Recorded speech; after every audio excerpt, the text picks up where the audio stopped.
దేవునికి స్తోత్రం. ఈ మధ్యన రాజమండ్రి దగ్గర పగడాల ప్రవీణ్ కుమార్ గారు, ఆయన సువార్థికుడు, పాస్టర్ గారు, మంచి జ్ఞానవంతుడు, బాగా చదువుకున్నాడు, ఎంబీఏ చదువుకొని కడప ఆ ప్రాంతంలో పుట్టిన ఆయన. 45 సంవత్సరాలండి. ఒక సమావేశం గురించి, ఒక మీటింగ్ గురించి ఆయన వస్తున్నప్పుడు ఈ రాజమండ్రి దగ్గరలోని ఆయన్ని చంపేశారని, లేకపోతే యాక్సిడెంట్ అని అనేక రకాలుగా వార్తలు వస్తున్నాయి. సరేది మరణమనేది జరిగింది, చనిపోయాడు. అయితే నేను ఒకే ఒక విషయం చెప్తున్నానండి. ఇది ఈ దేశంలో అన్ని మతాలు ఉండొచ్చు, కానీ ఒకరు దూషించుకోకూడదండి, తప్పండి. ఇప్పుడు ఫర్ ఎగ్జాంపుల్ చూడండి, యేసు ప్రభువుని నమ్మకపోతే నిత్య నరకాగ్ని పాలవుతారని బైబిల్లో ఉంది. ఇది నేను చదివాను కాబట్టి, నేను క్రైస్తవుని కాబట్టి, నేను హిందూ మతం నుంచి ఈ క్రైస్తవ తాలూకా మార్గంలో నేను వచ్చాను కాబట్టి, నేను బైబిల్ చదివాను కాబట్టి నాకు తెలుసు ప్రభువుని నమ్మకపోతే నిత్య నరకాగ్ని.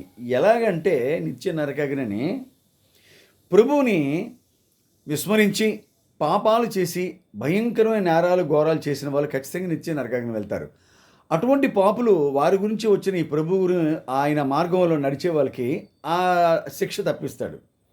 ఇప్పుడు చూడండి, ఒక క్లాసులో టీచరు ఒక అబ్బాయికి చెప్తాడు, నువ్వు ఇలాంటి తప్పు చేస్తే నేను క్లాస్ నుంచి బయట పంపించేస్తానంటే, ఇంకెప్పుడు చేయనండి ఈ తప్పును, నేను జాగ్రత్తగా బుద్ధిగా ఉంటానంటే, ఆ టీచర్ ఆ అబ్బాయిని మన్నిస్తారా లేదా?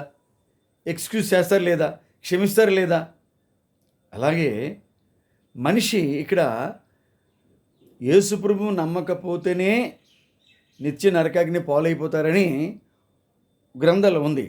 అది చూసి హిందూ సోదరులు అందరూ చాలా రకాలుగా ఆయన నమ్మకపోతే ఇంకెవరు లేరా అన్నట్టు మాట్లాడుతున్నారు. కరెక్టే, అదే హిందూ మత గ్రంథాల్లో కూడా ఉందండి. శివుణ్ణి, విష్ణువుని, ఇలా వీళ్ళు ఎంతోమంది ఉన్నారు కదండి, దేవీ దేవతలు. ఆ దేవుళ్ళకి నమ్మకపోతే నిత్య నరకాగ్ని పాలైపోతారని వాళ్ళ గ్రంథాల్లో ఉంది. చూసారా, ఒక్క బైబిల్లో ఉందని మీరు అక్కస్తో బాధపడుతున్నారు, కానీ అసూయతో మీరు ద్వేషిస్తున్నారు క్రైస్తవులు, కానీ హిందూ మత గ్రంథాలు ఉంది. ఒకటండి, ఇప్పుడు దేవుణ్ణి తెలుసుకొని మైనార్టీ అండి, క్రైస్తవులు అంటే మైనార్టీ. మహా ఉంటే ఎంతండి, ఈ భారతదేశం 140 కోట్ల మందిలోని మహా ఉంటే 5 కోట్ల మంది ఉంటారు మైనార్టీ. ఆంధ్ర రాష్ట్రంలో కూడా తక్కువే, లక్షల మంది ఉంటారు. అయితే ఒకటి మాత్రం చెప్పగలనండి, ప్రభువుని నీటి బాప్తిజం తీసుకోపోయినా, ఆయన మార్గంలో నడవకపోయినా, ప్రభు అంటే ప్రపంచం మొత్తం మీద 800 కోట్ల మందిలో ఇంచుమించుగా 600-700 కోట్ల మందికి ఇష్టమేనండి. ముస్లిమ్స్ ఇష్టపడతారు, హిందువులు ఇష్టపడతారు, తర్వాత క్రైస్తవులుగా ఆయన ఆరాధిస్తారు. ఇక మిగతా ఆ మతస్థులందరూ చాలామంది ప్రభు బోధనలన్నా ఇష్టపడతారు. ఎక్కడ వాళ్ళకి నచ్చడం లేదంటే క్రైస్తవుల తాలూకు విధానం. బైబిల్ చదువుతారు, ఆ వాక్యానుసారం నడుచుకోరు. నోటి వెంట ఒక దుర్భాష కూడా మాట్లాడకూడదని ప్రభువు చెప్పాడు. మరి అది పాటించాలి కదండి. ఒకవేళ ఎవరైనా నన్ను తిట్టారనుకోండి, ఏదైనా దూషించారనుకోండి, కారణం ఉండి కారణం లేక, కారణం ఉంటే ఆ కారణం ఏంటో నేను తెలుసుకొని నేను జాగ్రత్త పడాలి. ఇంకెప్పుడు ఇలా పొరపాటు చేయకూడదు ప్రభువా. ఎందుకంటే దేవుడు సమక్షంలో ప్రతిరోజు ప్రార్థన చేసే తప్పులు ఒప్పుకోవాలి. అది క్రైస్తవుల విధానం. రేపటికి నూతనంగా జీవితాన్ని ప్రారంభించాలి. ప్రతిరోజు ప్రార్థనలో జీవితాన్ని సరిచేసుకొని ఆ రోజు ఏమైనా పొరపాట్లు ఉంటే సరిచేసుకోవాలి. ఇది జీవిత క్రమం. అయితే ఈ విధంగా ప్రార్థన చేస్తూ అందరూ దేవుని తెలుసుకోవాలని నువ్వు ప్రార్థన చేయాలి. అంతేగాని బహిరంగంగా ఇతర మతస్థుల తాలూకా ఆలోచనలు కానీ, అభిప్రాయాలు కానీ, విశ్వాసాలు కానీ దూషించకూడదండి. వారి గ్రంథాల్లో ఉంది, అది వాళ్ళు చదువుకొనియండి, లేకపోతే మానేయండి. ఇప్పుడు ప్రార్థన చెయ్యి. ఒక దేవుని తెలుసుకోలేనటువంటి వ్యక్తి ఒక చెడులో ఉన్నాడు, ఒక పాపంలో ఉన్నాడు, ఒక వ్యభిచారంలో ఉన్నాడు, ఒక తాగుబోతుగా ఉన్నాడు. అట్లాంటి వ్యక్తి మారాలని ప్రార్థన చెయ్యు. దేవుడు నిజమైన దేవుడు, సజీవమైన దేవుడు కాబట్టి ఆత్మస్వరూపుడైన ఆ దేవుడు ఏం చేస్తాడంటే, నేను ఎవరో వ్యక్తి, నాకు సంబంధం ఉండదు, నా బంధువు అవ్వచ్చు, లేకపోతే నా స్నేహితుడు అవ్వచ్చు, లేకపోతే నాకు సంబంధం లేని అవ్వచ్చు, నీ రోడ్డు మీద నువ్వు చూసేటప్పుడు ఎంతోమంది రోడ్డు మీద తాగి పడుకుంటారు, వాళ్ళ గురించి నేను ప్రార్థన చేస్తానండి. హృదయ భారంతో ప్రార్థన చేస్తాను. అయ్యో పాపం, వారి జీవితంలోని అలాగ తాగి రోడ్ల మీద కులికాల పక్కన ఒక జంతువుల్లో పడుకుంటున్నారు. అట్లాంటి వాళ్ళు దేవుణ్ణి నమ్ముకొని ఒక ధన్యకర జీవితం గడిపితే ఎంత బాగుందని ప్రార్థన చేస్తాం. అదే నేను అక్కడికి వెళ్ళి ఆ తాగుబోతు ప్రభువు నమ్ముకుంటే లాగి కొడతాడు నన్ను, మత్తులో ఉన్నాడు కాబట్టి. ఏదైనా మత్తు తగ్గిన తర్వాత వెళ్ళామనుకోండి, ఆయన అంగీకరించకపోవచ్చు. ఆ దుర్భరమైన జీవితం ఆయనకి సంతోషం కలిగించవచ్చు. కానీ దేవుడు నీ ప్రార్థన ఆలకిస్తాడని నువ్వు నమ్ముచున్నావు కదా.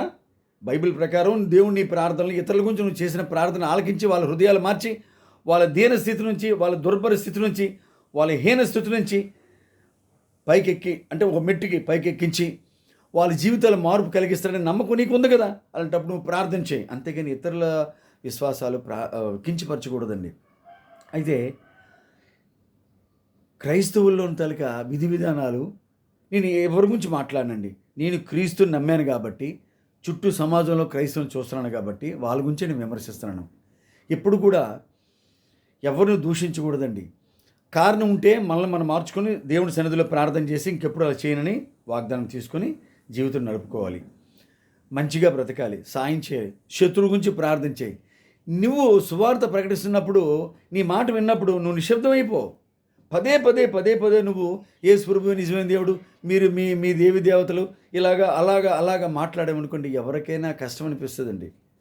ఎందుకంటే అది తప్పు కూడా. నువ్వు నిజంగా ఆ వ్యక్తి తలకు మారు మనసు కోరి, అతడు పాపంలో ఉన్నాడో, లేకపోతే దుర్భర జీవితం ఉన్నాడో, లేదా చెడులో ఉన్నాడో, ఏ చెడు వ్యసనాల్లో ఉన్నాడో, ఆ మనిషిని కాపాడమని హృదయ భారంతో నువ్వు ప్రార్థన చేయాలనుకుంటే, అతని గురించి నువ్వు దేవుడి సన్నిధిలో కన్నీటి ప్రార్థన చేయి. ప్రభువా, ఇప్పుడు చూడండి ప్రభువా, నేను ఎంత చక్కటి ధన్యకర జీవితం అనిపిస్తున్నాను, మరి ఆ వ్యక్తికి అది లేదు కదయ్యా, చెడు వ్యసనం మగ్గిపోయాడు, పాడైపోతున్నాడు ప్రభు. యవనస్తులు అవ్వచ్చు, ఎవరో స్త్రీలు అవ్వచ్చు, ఎవరో అవ్వచ్చు. ప్రపంచం ఎలాగుందండి, ఎంత పాపంగా ఉంది మనకు తెలీదా? భయంకరమైన పాపాలు. కానీ క్రైస్తవుడు మాత్రం ఆ పాపాలకు దూరంగా ఉంటూ ఒక ప్రత్యేకమైన హోదా దేవుడు ఇచ్చాడండి, యేసుప్రభు ఇచ్చాడు. ఎవరైతే అతను వెంబడించేవారో, ఆ మార్గంలో ప్రయాణం చేసే వారి గురించి ఆయన ఒక మంచి మార్గం ఇచ్చాడు. ఆ మార్గం ద్వారా ప్రయాణం చేయమన్నాడు. ఆ మార్గం ప్రయాణం చేస్తూ మన బంధువుల గురించి, మన కుటుంబంలో ఇంకెవరైతే ప్రభువుకు తెలుసుకోలేకపోయారో వాళ్ళ గురించి ప్రార్థన చేస్తూ, వాళ్ళకి సువార్త చెప్తూ, ఇంట్లో వాళ్ళు కూడా నేను అంగీకరించిన యేసు ప్రభువుని అంటే ఎక్కువగా వాళ్ళని ఒత్తిడి చేయకూడదండి. వాళ్ళే మనకు విరోధులు అవుతారు. వాళ్ళే మనని మరణానికి అప్పచెపుతారు, పోలీస్ స్టేషన్కి అప్పచెపుతారు, శిక్షగా అనిపిస్తారు. చూడండి, ఇప్పుడు క్రైస్తవులు సువార్త ప్రకటిస్తున్నప్పుడు ఎంత భయంకరంగా చెప్పులతో కొడుతున్నారండి. ఎవరు? హిందువులే, ఇంకెవరో కాదు. ముస్లిమ్స్ కొట్టరండి. ముస్లిమ్స్ అలా కొట్టరు, ఎందుకంటే యేసు ప్రభు వాళ్ళకి మహిమ ఏమిటో వాళ్ళకి తెలుసు. హిందువులకి తెలుసండి. హిందువులు యేసు ప్రభు అంటే చాలా ఇష్టం. కానీ వీళ్ళేంటంటే, వీళ్ళ సువార్త వాళ్ళకి నచ్చడం లేదు. యేసు ప్రభువు తప్ప మరి ఎవ్వరు దేవుడు కాదు అంటున్నారు. అది దేవుడేమో సువార్త ఆ విధంగా ప్రకటించమన్నాడు, అందరికీ ఆత్మరక్షణ కలిగించమన్నాడు. వీళ్ళేమో అంగీకరించడం లేదు. అప్పుడు మనం ఏం చేయాలి? అయితే హతసాక్షి అయిపోవాలి. మనం సువార్త ప్రకటిస్తున్నప్పుడు, మరి చంపేస్తున్నప్పుడు మరణించాలంతే. లేదంటే వాళ్ళ గురించి ప్రార్థన చేయి. దేవుడు సజీవమైన దేవుడు, ఆత్మస్వరూపుడు కాబట్టి నీ ప్రార్థన ఆలకిస్తాడు. కాబట్టి నువ్వు ఇతరుల గురించి, వారి తలక జీవితం మార్పు గురించి నువ్వు ప్రార్థన చేస్తున్నప్పుడు, నీ ప్రార్థన శక్తిగల దేవుడు, ఆత్మస్వరూపుడైన దేవుడు వింటాడు, మారుస్తాడు వాళ్ళ జీవితాలు. అంటప్పుడు ప్రార్థన చేయి, కన్నీటి ప్రార్థన చేయి. ఇప్పుడు నేను ఇక్కడ చాలామంది గురించి ప్రార్థన చేస్తానండి. యేసు ప్రభువుని వ్యతిరేకించే వాళ్ళని, దూషించే వాళ్ళని ప్రార్థన చేస్తుంటాను నేను. వాళ్ళకి నేను సువార్త చెప్పను. ఒకసారి చెప్తాను, వాళ్ళు వ్యతిరేకిస్తే మరి ఎప్పుడు చెప్పను. వాళ్ళ గురించి ప్రార్థన చేస్తాను. నేను నిరంతరం వాళ్ళ గురించి ప్రార్థన చేస్తాను. ఒక్కొక్కసారి కన్నీటి ప్రార్థన అండి, అది దేవుడి కృపే, అది నా గొప్పతనం కాదు. ఒక్కొక్కసారి వాళ్ళ గురించి కన్నీటి ప్రార్థన చేస్తాను. ఒక్కొక్కసారి మామూలుగా నేను వాళ్ళ గురించి ప్రార్థన చేస్తాను. ప్రభువా, సత్యమైన దేవుడు ప్రభువా, మిమ్మల్ని తెలుసుకోవాలి, వారి ఆత్మకి రక్షణ ఇవ్వండి అని వేడుకుంటాను. అంతే, అంతవరకే తప్పించి దూషించడం ఇవి మంచిది కాదండి. ఈ ప్రాణాపాయం. కరెక్టే, చాలామంది యేసు ప్రభువు నమ్మి సువార్త ప్రకటించేటప్పుడు ఎంతోమందిని గత కాలం ఆయన ప్రభు మరణించిన తర్వాత ఇప్పుడు 2024 సంవత్సరాలుగా ఎంతోమంది క్రైస్తవులు మరణించారు. కానీ నీ ప్రవర్తన బాగుండాలి. క్రైస్తవుడిగా నీ ప్రవర్తన బాగుండాలి, దేవుడికి ఇష్టంగా ఉండాలి.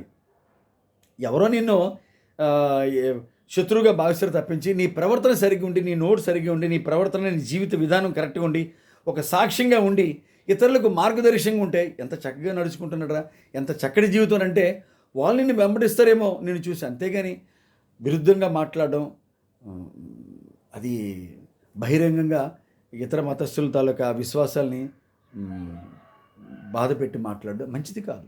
ఎవరి నమ్మకం వారిది.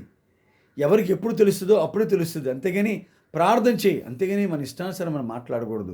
దేవుడు కూడా ఎక్కడ అలా చెప్పలేదు. ఏం చెప్పాడు? సువార్త ప్రకటించు, వారు నిన్ను అంగీకరించిపోయి, అంటే నిన్ను అంగీకరించి అంటే యేసు ప్రభు తనకు మార్గాన్ని అంగీకరించకపోతే విడిచిపెట్టమన్నాడు. వాళ్ళ గురించి ప్రార్థన చేయమన్నాడు. అంతేగాని వాళ్ళతోని డిబేట్లు చేయమని, వాగ్దానాలు దిగమని, గొడవలు పెట్టుకోమని ఎక్కడ చెప్పలేదు. కాబట్టి మనం యేసుప్రభు తన బోధల్ని మనం పాటించి ప్రశాంతంగా మనం ఉంటూ, చుట్టూ సమాజాన్ని ప్రశాంతంగా ఉంచుకుంటూ, ఎవరైనా కష్టాలు ఉంటే వాళ్ళకి నువ్వు ఆదుకో. ఇప్పుడు ఎవరైనా తాగి రోడ్డు మీద పడిపోయాడు అనుకో, వాళ్ళకి నువ్వు వాళ్ళ బంధువులకి ఇన్ఫామ్ చేసి వాళ్ళ ఇంటికి చేర్చు. తర్వాత సువార్త చెప్పు. వింటే వింటాడు, లేకపోతే లేదు. ఎంతోమంది చెడులో ఉన్నారు, వాళ్ళ గురించి ప్రార్థన చేయి. నువ్వు అందరం కాపాడడానికి దేవుడు కాదు కదా. కాబట్టి అందరి గురించి ప్రార్థన చేయి. దేవుడు ఎప్పుడు ఏ అద్భుత కార్యం ఎవరి జీవితంలో చేయాలో వారి జీవితంలో చేస్తాడు. అన్ని మేలు జరుగుతాయి. దేవుని స్తోత్రం. దేవుడు ఈ మాటలు దీవించి ఆశీర్వదించును గాక. ఆమేన్. తండ్రి, హృదయ భారంతో నేను మాట్లాడిన ఈ మాటలు ప్రభువా తండ్రి, ఎటువంటి గొడవలు లేకుండా నా రాష్ట్రంలో, నా దేశంలో ఎటువంటి గొడవలు లేకుండా ప్రభువా తండ్రి అందరూ ప్రశాంతంగా ఉంటూ ప్రభువా తండ్రి, దేవుడా నువ్వు అనుగ్రహించిన ఆ జీవితాన్ని, ఆ నాయన ప్రభువా తండ్రి ఆ జీవిత కాలాన్ని ప్రభువా అందరూ అనుభవించేలాగా ప్రభువా, ముసలవుతూ ప్రాణం పోగొట్టుకుంటే పర్లేదు కానీ ప్రభువా తండ్రి ఇలాగ హత్యలు ఆయన ఈ భయానకమైన పరిస్థితులు లేకుండా నా రాష్ట్రాన్ని, నా దేశాన్ని, ఈ ప్రపంచాన్ని కాపాడి అందరూ ప్రభువా తండ్రి యేసయ్య మంచిగా, నీతిగా, యథార్థంగా, పరిశుద్ధంగా ప్రభువా తండ్రి నడుచుకునే భాగ్యం ఇచ్చి ఆశీర్వదించండి ప్రభువా. ఒక మనిషి నీతిగా, యథార్థంగా, పరిశుద్ధంగా తండ్రి జీవితం గడపాలంటే ప్రభువా దేవుడు తనకు సహాయం లేకుండా ఏ వ్యక్తి నీతిగా, యథార్థంగా, పరిశుద్ధంగా జీవించలేడు తండ్రి ప్రభువా. ఇది సత్యం ప్రభువా. అందుకే నీ సహాయం లేనిది ప్రభువా ఎవరు నీతిగా, యథార్థంగా, పరిశుద్ధంగా జీవించలేరు ప్రభువా. అందుకే నా తండ్రి నా తప్పులు నేను ఒప్పుకుంటూ ప్రభువా తండ్రి నాయన నీతిగా, యథార్థంగా, పరిశుద్ధంగా ఉండడానికి ప్రభువా తండ్రి మీ సహాయం కోరుతూ మీ మార్గంలో నడుస్తున్నాను తండ్రి ప్రభువా. నన్ను దీవించి, నా కుటుంబ సభ్యులు దీవించి, మా సంఘ కాపరిని, సంఘాన్ని దీవించి, నా రక్త సంబంధికుల్ని, ఆత్మీయ సహోదరుల్ని, అలాగే నా తండ్రి ప్రభువా నా రాష్ట్ర ప్రజల్ని, నా విశాఖపట్నం ప్రజల్ని, నా రాష్ట్ర ఆంధ్ర రాష్ట్ర ప్రజల్ని, నా దేశ భారతదేశ ప్రజల్ని, ఈ ప్రపంచ దేశం అందరినీ ప్రభువా తండ్రి పేరున దీవించి ఆశీర్వదించిన తండ్రి ప్రతి ఒక్కరికి ప్రభువా చక్కటి జీవితాన్ని ఇచ్చి ఆశీర్వదించమని, ఈ లోకం విడిచిపెట్టిన తర్వాత ఎవరూ నిత్య నరకాగ్ని వెళ్ళకుండా ప్రభువా పరలోక రాజ్యానికి మీ సన్నిధికి ప్రభువా తండ్రి స్వర్గానికి చేరుకునే భాగ్యాన్ని అందరికీ ఇచ్చి ప్రభువా బ్రతికినంత కాలం ప్రభువా మంచిగా, క్రమశిక్షణగా, నీతిగా, యథార్థంగా, పరిశుద్ధంగా జీవించే కృపను దయచేసి ఆశీర్వదించమని చిన్న ప్రార్థన నజరేయుడైన యేసు నామములో అడిగి వేడుకుంటున్న పరమ తండ్రి.